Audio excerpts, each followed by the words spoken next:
A local doctor explains why virus comparisons between Summit and Eagle counties are misleading. Phil Lindeman, Krystal, 93 News. First, spring has arrived in the high country, and it brings a whole new set of backcountry dangers. Charles Pittman with Summit County Rescue Group. Keep in mind that this time of year, the avalanches that do occur are different. They're wet slides, and they can be very dangerous. Spring also brings coular season, but Pittman suggests conservative lines for now, while the rescue group is responding with bare-bones staff. If there's an avalanche, it's up to you and your buddy to self-rescue.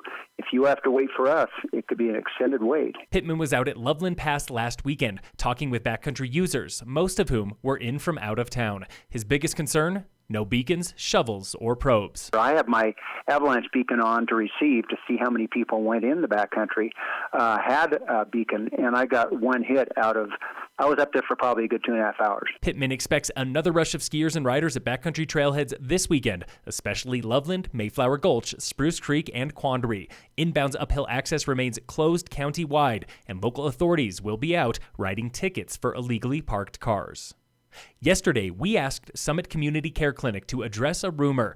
Did they see patients with COVID-19 symptoms in February or even January, long before the first confirmed case on March 4th? The answer was no. Today, we asked St. Anthony's in Frisco, Dr. Mark Doucette, Emergency Medical Director for Summit Medical Center. I don't have any hard data on that, but I suspect that there probably was when we still had a county full of tourists. Statewide, data shows February 14th was the earliest sign of COVID-19 symptoms, linked to one positive case confirmed in mid-March. ER visits are down 60% at Summit Medical Center, maxing out at 20 patients daily, compared to upwards of 60 or 70 in a typical spring break season.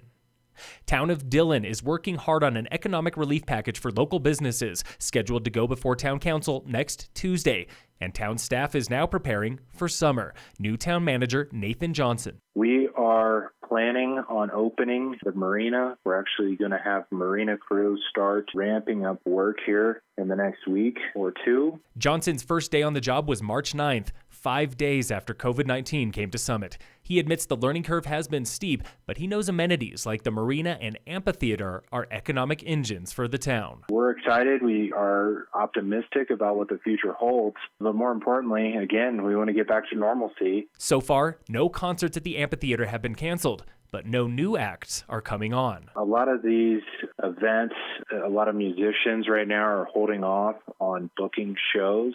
The town's biggest fear? Opening too soon, before the worst has passed. There will be some mitigation there because we can't just open up the floodgates and expect the best. Because if we do that, there's potential that there could be a second wave. First free show at Dillon Amphitheater is tentatively scheduled for June 13th. First ticketed show is Ween on June 27th.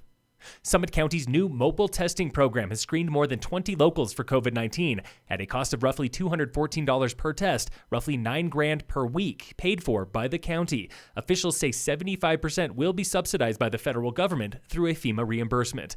Health experts hope this brings more widespread testing to the county as they learn more about how this virus works. Dr. Doucette with Centura. Often they do have sort of typical cold or flu symptoms, maybe for the first week or so, and then develop more significant illness where they develop pneumonia, often in both lungs. Meanwhile, Eagle County has 351 confirmed cases today, nearly 10 times more than Summit, but Doucette warns the comparison is skewed. Eagle has tested 1,400 people, 9 times more than Summit, with just 150 tests. Our suspicion is that we have fairly similar rates of infection in the two communities, and that disparity in numbers is probably more a reflection of the number of patients that have actually been tested and confirmed to have COVID-19. Mobile testing is available only for locals who have been screened and approved by a doctor. Call your provider for a screening.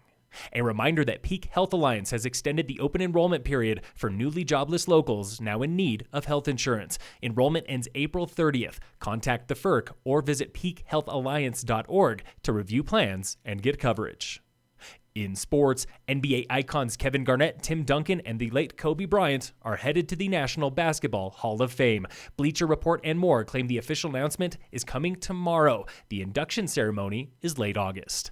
And in local sports, brought to you by American Family Insurance, the Weiss Agency, about 1/3 of the Summit County recpath is clear and ready for biking, roughly 23 miles. Crews this week plowed stretches connecting Breck to Frisco, and today they're working on Frisco to Dillon and north to Silverthorne. Swan Mountain, Copper to Vale, and portions of recpath from Summit Cove to Keystone are still snowpacked.